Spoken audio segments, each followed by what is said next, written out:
Hello friends, আমি যেই কমপ্লেক্সে থাকি সেই কমপ্লেক্সের সমস্যাটা হলো একটাই যে এখানে অনেকগুলো কুকুর থাকে। তো সেই আমরা কয়েকজন আছি যারা ওদেরকে ফিড করি, আর বেশিরভাগই হলো যে যারা তাদেরকে পছন্দ করে না।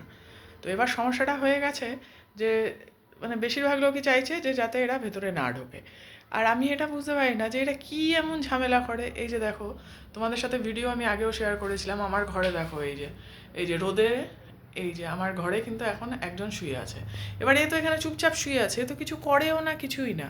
তা আর আমার কাছে কথা হলো যে তোমরা যখন খেতে দিচ্ছ না বা দিতে পারছো না, ঠিক আছে, তোমাদের তো দেওয়ার দরকার নেই, কিন্তু যারা দিচ্ছে তাদেরকে কেন তোমরা ডিস্টার্ব করছো? কথা হলো সেখানটাই যে আমি বা আমরা যারা দিচ্ছি তারা তো কারোকে ডিস্টার্ব করে দিচ্ছি না, কিন্তু তাতেও তাদের সমস্যা। এবার জানি না এটা কত দূর এগোবে, তো তোমাদের কি মতামত অবশ্যই আমাকে কমেন্ট করে জানিও।